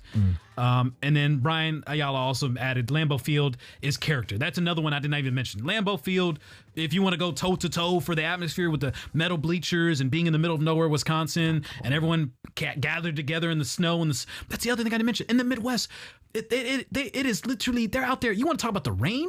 They're out there in below freezing temperatures in the snow. We're talking 2-3 feet of snow, plowing through, finding a way to show up every single Saturday. That is an experience that you guys just cannot fathom, cannot understand. Mate, Newcastle fans would be there with their shirts off, I'll tell you that. Right oh, no, you don't think Michigan fans are? Ohio State fans? You put on a television. Yeah, Bills had that, didn't they? Got rid of the stadium. So they did, but that's one place. That's one place. Yeah. There's 100 places. Okay. I mean, St. James Park is getting rid of theirs too. So no, give me 5 years and I'll make that joke back at you. One more too. I won't be a football fan by then. Chelsea FC 2024 said, "Why are we talking about high school soccer?" And thank you for SM92H for saying they aren't. They're talking about stadiums because our high school stadiums are better than most of the Premier League stadiums that you have to offer. What's a joke? And I stand behind that. I guarantee it. Our stadiums are better. Okay. Let's move on. And in fact, actually, this is a huge story that is still developing involving West Ham United. Their co-owner, David Sullivan, has stepped down from his position as joint chairman of the club with immediate effect. This is following a joint investigation by BBC Panorama, Master, and the Times newspaper into his behaviour. Joining us now to see what it means for West Ham football-wise going forward is a very good friend of the show, Dan Lawless. Dan, how are you, mate?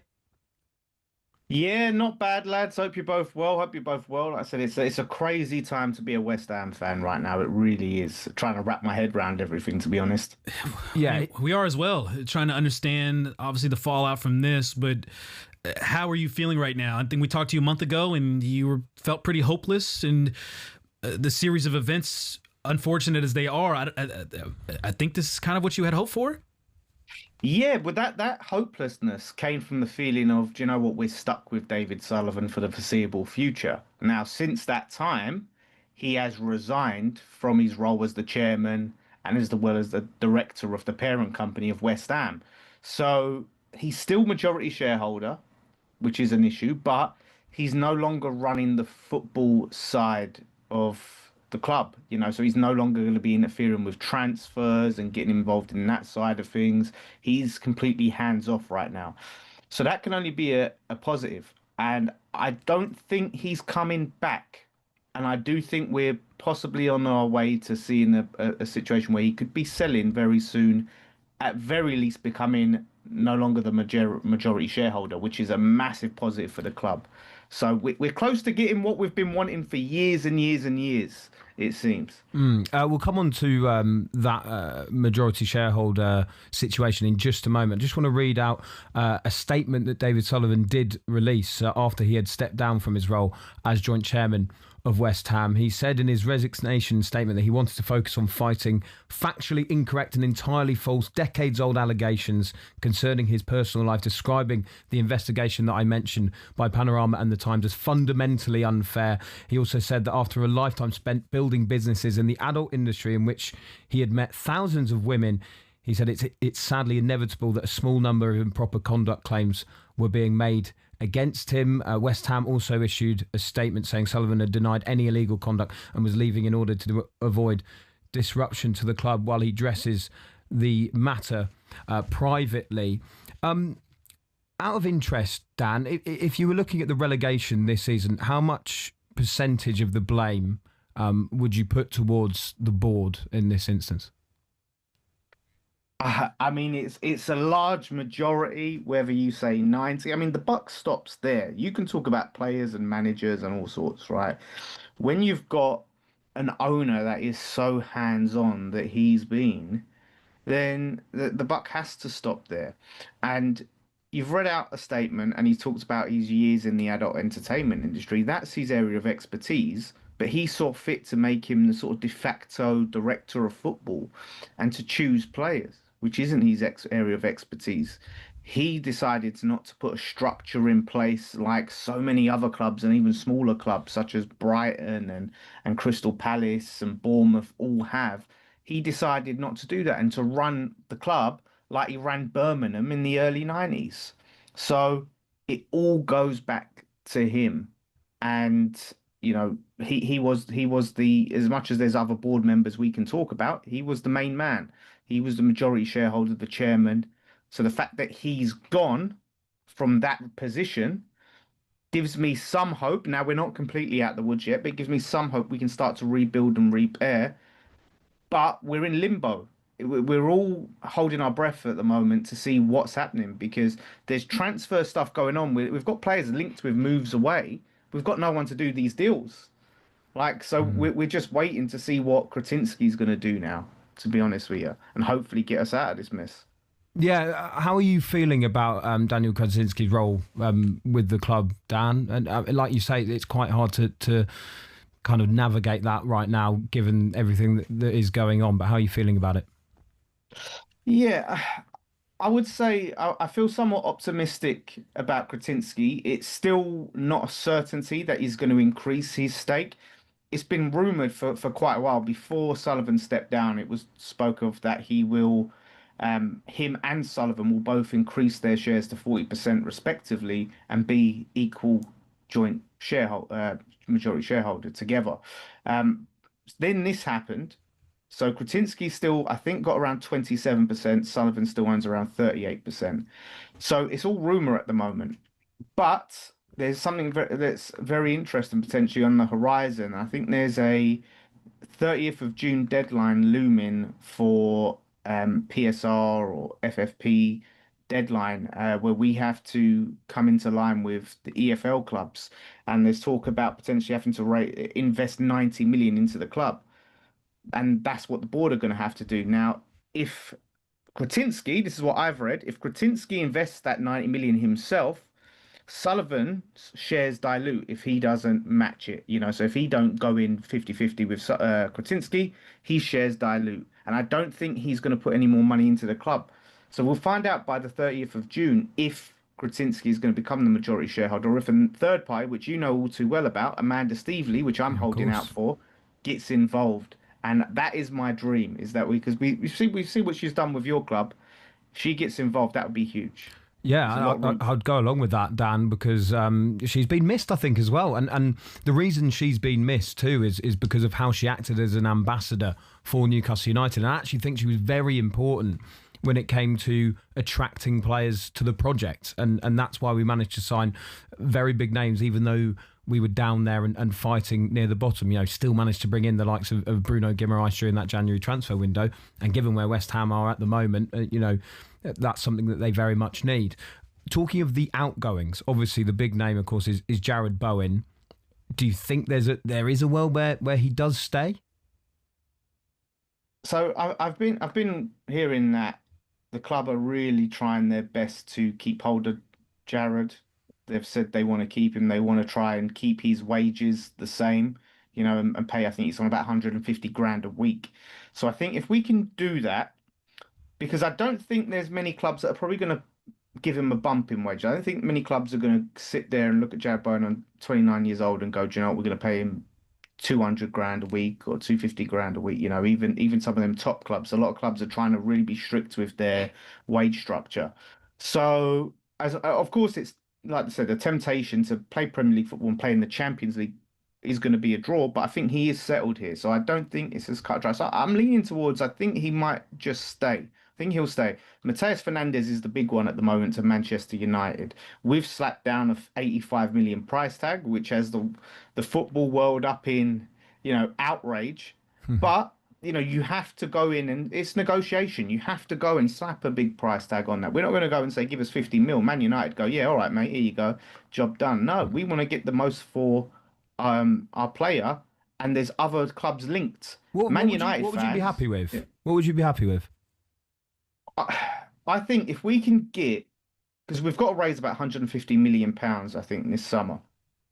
So I want to try to get closer to the 70 million mark. If we can get closer to that 70 million mark, 65, maybe some bonus add-ons, that will make a massive dent in that. But we've got potentially Real Madrid interested, PSG interested, Arsenal interested. So Man United fans just want us to accept their bid and sell him to them at the price they want. It don't work like that. We're hoping for a bidding war, and who at the highest bidder will get him, and he'll go. I think he'll definitely go. And then there's who else now? Somerville is another one that'll probably go.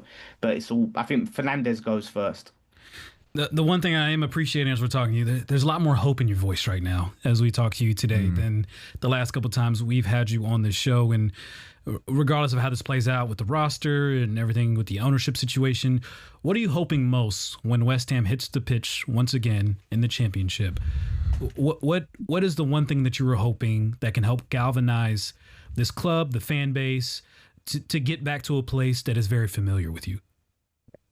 Do you know what? I think David Sullivan stepping down galvanised the fan base quite a bit. If he was to sell his shares completely and we had either Kretinsky as a majority shareholder or a new one, that would galvanise the fans. A proper structure coming in, so we get this a competent director of football in. And if we go into that new season, keeping some of our key players, a Jared Bowen, maybe a Mavropanos, Thomas Souček, some of those experienced heads, and bring in some interesting, you know, promising signings, I think we'll go into there feeling like, you know what, we can really go for this league and get that automatic promotion and come straight back up. There'll just be a complete positive feel around the club versus the end of relegation. It's like, oh my gosh, you know, we're going to lose everyone. Sullivan's going to make a mess of the transfer window again, and we're going to potentially do a Leicester. That's how the feeling was. So, like I said, it's a lot more hope and optimism. What a difference a few weeks can make. And we could be seeing the end of a dark period at West Ham, light at the end of the tunnel. And it's just a matter of time, I think, before we potentially get our club back. We'll never get Upton Park back. I know you guys were talking about stadiums. We have the worst stadium, but... Do you know what, Dan? I've got to ask you about this because we have been debating that, and West Ham are the best example of this because we were talking about whether US stadiums or UK stadiums were better. Master made some brilliant points. You know, a lot of them, though, were based on the fact that, you know, the American stadiums, as you'd imagine, have more seats. They have a few more facilities, etc. They're also 100 years old. West Ham went from Upton Park to the London Stadium. Can you just outline for me how much you miss Upton Park and also why you miss Upton Park? Yeah, I mean, I miss it more and more as time goes by, you know, and it's not just the stadium. I'll get into the ground itself. It's everything around the ground, you know, the old pie mash shop, you know, the burger vans, the sweet sellers, the scarf sellers, all the people that you know and see every week. And then in the ground, you know, like I said, you're going into a stadium, right? Either way, you're sitting on a plastic seat, whether you're in a nice tight ground like Upton Park or you're in a big fancy posh state-of-the-art stadium like they have in New Jersey, right? Whatever that stadium's called, right? You're sitting on a plastic seat. So there's that. But the difference is when you're in Upton Park, it's that tightness. It's that being close to the action, feeling like you're on top of the game. And that atmosphere it brings, you know, the away fans are close to the home fans, you know, so it just really felt like you was a part of the game, not just a spectator. And you feel like you're a spectator. And the thing is, it felt home. It was claret seats. It was West Ham branding everywhere. Now we're in somewhere that's mostly white seats. It feels very much like a neutral ground. You're miles away for the most part. We're in many places that you sit. And we've got a wall between the home fans and the away fans, a big giant wall, so you can't even see each other. And the facilities outside are so gentrified. So yeah, it's not for me. That's why I walked. I've done nearly 10 years there, and I hate it. I don't care if they have little blankets and heated it was built for Olympic Stadium. It was built for the Summer Olympics. It wasn't built for West Ham. That's a different argument. It has all the features. That's the problem. That is the problem. Again, if Newcastle wants to build an Olympic Stadium, by all means, you'll deal with the same problems. You'll miss St James's Park. Like I said, you can get nice like heated seating and padded cushions, and it can look fancy. You can do what Spurs do and have a cheese room and a bakery. It won't. They love Hill Dickinson. They love Hill Dickinson and Everton. I think that's the best example. I've heard a lot of Everton fans starting to go, the atmosphere's not quite there. What we had, they had wooden seats at Goodison, but it was a hard place to go. That atmosphere. It was. Yeah, it was. Dan, thank you very much indeed, mate. Absolute pleasure to have you.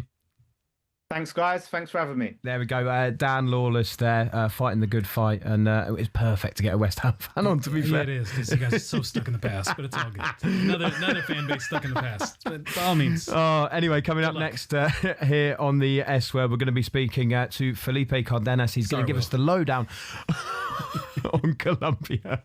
Big name reaction from both sides of the pond. The S Word from talkSPORT.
talkSPORT presents The S Word.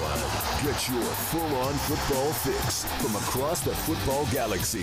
The S Word From talkSPORT.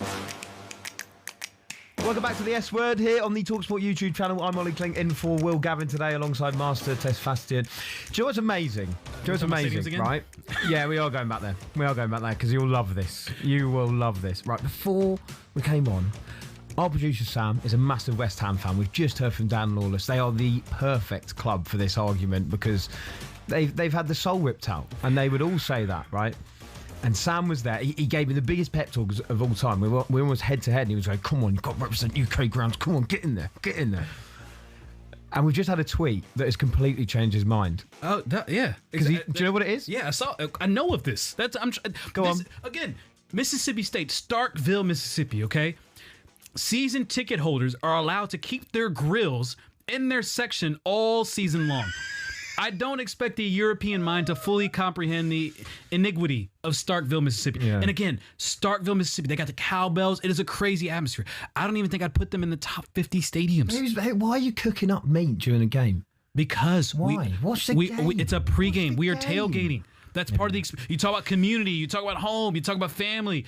That's how we do it in America. Respect our culture. Yeah. Problem is, Sam just loves smoking meat so much. And unfortunately, you guys do not cook better than we do. That's another conversation. Oh, yeah, we'll get onto that for sure. Yeah, I saw you guys talking about beans on toast the other day. Don't you dare come for that. Don't you dare come for that. Right, of course, we're 2 days away from the World Cup. We've brought you so many different previews of so many different teams. We were talking about Argentina, weren't we, a little bit earlier? But we want to get the lowdown on Colombia, and I'm delighted to say joining us now is Felipe Cárdenas. Felipe, how you doing? Hey! Let's go! Here we go. Oh, man. I'm ready. Look, Felipe, I'm ready. They're finally back at the World Cup. They missed out in 2022. Obviously, who beat them in 2018? Who was it? It was on penalty, wasn't it? Hey, the room that I'm sitting in still has a chipped part of I have a wooden, sectional here. And there's still a dent in it, a chipped wood that I kicked when we lost in those penalties. I probably have the same somewhere in my house because we won. Because that is maybe my favourite ever England moment was that penalty shootout. There was so much pain that was released, and I'm afraid Colombia were on the end of it. Unfortunately, now Colombia's coming in with a chip on their shoulder, aren't they? In this group with Group K and against Portugal. How you feeling going in this World Cup, buddy? No, I mean, I've answered this question so many times recently, whether it's talking to friends or colleagues, and I think this Colombia team is a good team. They're a veteran group. Really solid spine in that team with Jefferson Lerma sitting there in the middle. Richard Rios can come in and out of the midfield. Two central defenders that I think match up really well. With Davison Sanchez and Lucumí, two really proper center backs that can keep the ball, that can defend. And even though goalkeeper is a bit of a question, like I said, I think it's a strong spine and just a team that, despite missing the World Cup 4 years ago, this is a team that understands how to play in tournaments. Remember, they got to the Copa America final in 2024 in the United States. They were a home side throughout that tournament. The Sea of Yellow was there supporting them, and they just narrowly missed out on winning a major title to Argentina. So that is the setup for this team. It's experience, it's confidence, and obviously they do have some game changers, game breakers, like a player like Luis Diaz, who's in great form. And so that's the confidence level right now for the Colombians. Yeah, that is the man I was going to be asking you about. Obviously, he must be the talisman of that team. And you're right to point out just how brilliant that season has been for him. Are you expecting him to be the guy to galvanise your tournament? He has the opportunity here, Luis Diaz, to have a great World Cup. He's very excited and motivated. This is his first World Cup at the age of 29. I think he's a young 29-year-old, right? He doesn't play quite his age, and he still has the speed, the endurance, and the stamina to be really good at a major tournament. So that is the expectation. I think that's something that he has spoke about publicly. He wants to play in this tournament. He wants to win. He wants to be a star. And so, the chatter in Colombia is this team geared towards Luis Diaz? Is it too dependent on Luis Diaz? Can someone else support him in the attack? Because you're going to see teams I think they're going to really double team him the way Argentina did in the final of that Copa America. There was always a center back and a fullback around him. He really didn't play that well in that final. And so I think that's a recipe that other teams will probably try to deploy. But, you talk about his form with Bayern Munich, he is flying right now. And so, going into a tournament, any player for any team, it goes into a tournament with that type of momentum, you expect him to deliver. So I expect him to have a great World Cup. If Colombia becomes too dependent on him, they have options. They have other strikers. They have a lot of central midfielders that are box to box, that can get to goal. So they shouldn't be leaning too heavily on him. Now, Colombia opens up on Thursday, June 18th against Uzbekistan. Uzbekistan's side yesterday that lost in a friendly to the Netherlands 2-1 in New Jersey. And then they also play, actually 2 of the 3 group stages are played in Mexico, which is very fascinating because when we think of the Colombian diaspora that exists in America and the advantage they would have playing here, 2 of their 3 matches are going to be played in Mexico. How do you think that fares for the Colombian side in terms of the atmosphere, maybe even the altitude? What's the advantage Colombia has playing some of these matches in Mexico? Yeah, I'll touch on that first. Then I do want to get to Uzbekistan. I think it's an interesting first opponent. You're right. They're not in the States to start. I think that was a disappointment for the Colombian national team staff. They were looking forward to being in the States from the get-go, and obviously having the facilities here in the United States that are at a higher level than what you see in Mexico. Even though where they're going to be staying at the Atlas FC facility, which one that I toured in September in Guadalajara, it's very capable. It's perfect for a national team. Now, the altitude in Mexico, Colombia has been training in Bogota. They played their last friendly against Costa Rica in altitude in the country's capital in Bogota. So they're used to that. They've come from that sort of environment. And yes, perhaps you won't see exactly the same support that you're used to seeing when Colombia plays in the States. But I've spoken to a couple fan groups that over the last few months, and the Colombians are going to be in Mexico. They are going to be there. They have not been discouraged because of where they're starting out playing. They're actually looking forward to going to Mexico and being fully immersed in that country's football culture. And I don't think it'll surprise anybody that once Colombia starts playing, the Mexican fans that are there in the stadium just watching a World Cup game, who do you think they're going to be pulling for? I don't think they're going to be pulling for Uzbekistan or Democratic Republic of Congo when they're playing Colombia. So Colombia should be a bit of a darling in Mexico in the group stage. Now, when they get to Miami and they play Portugal for that, I think it's going to be a Group K decider.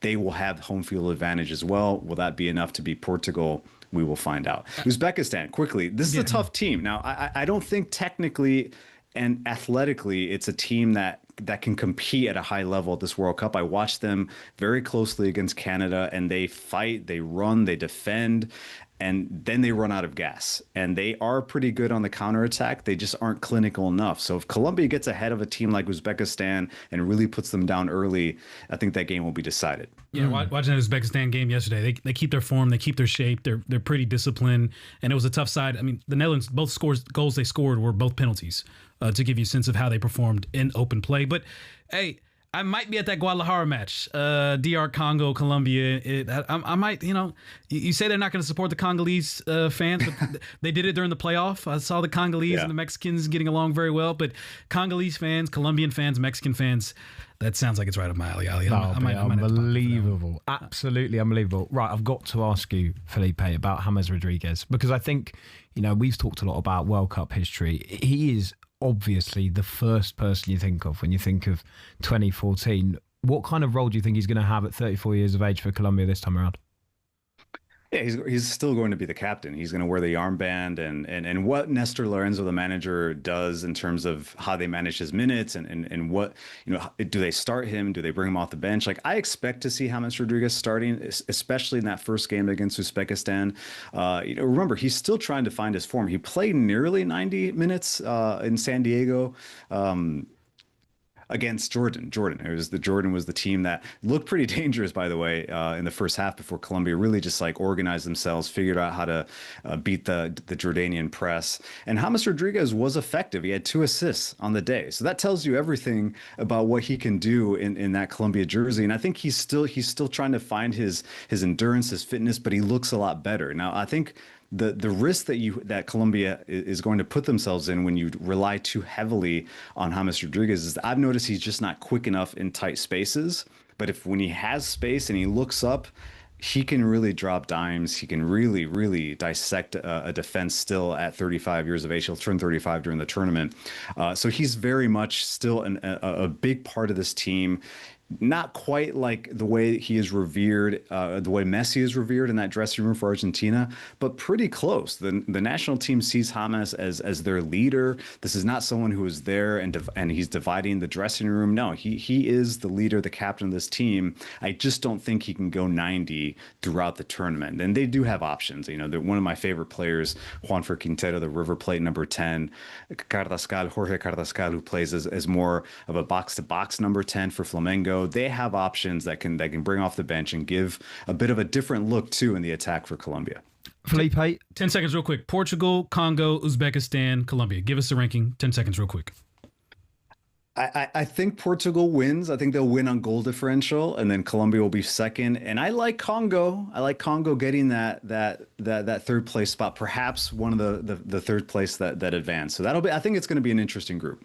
Felipe, absolute pleasure. Thank you very much indeed. Get that chip Good luck fixed. to Colombia. Hey, I'll see you in Guadalajara, baby. There we go. Felipe Cárdenas there. Yeah, Super Johan Wisser, of course, up front for Congo. They'll come bottom of the group. Yeah, I think. I think so. Of that. I think it finished third. What a show, man. Oh, amazing show. Amazing show. Just before we go, we have had a bit of news coming out of Crystal Palace. Pierre Sarge, who most recently was at Lens, will be taking over from Oliver Glasner at the club. So we'll see how he gets on too. Master, it's been an absolute pleasure, mate. I got to get on to go to Heathrow to go to the best stadium in the world. SoFi Stadium, baby. Where are you heading? Loftus Road? No, I'm not. I will not be in this pouring rain in London. I'm going to go see the beautiful sunshine, enjoy the beautiful beach breeze, and go watch the USA beat Paraguay. Oh, I enjoy it. If you do need a +1 at any point, my Oh, now you want to come to America. Oh, now you want to come to this experience. Now, go enjoy Turf Moor. Go enjoy the rain. Go enjoy the rain. Okay, then we'll see what comes. I will be enjoying the rain over here, mate. It'll be raining beers when England get all the way to the final. Thank you very much for your company today on the S World with me, Olly Clink. We're going to be back tomorrow at the same time between 1 and 3. Thanks very much. Goodbye. Peace. From the touchline to the terraces, talkSPORT presents the S Word.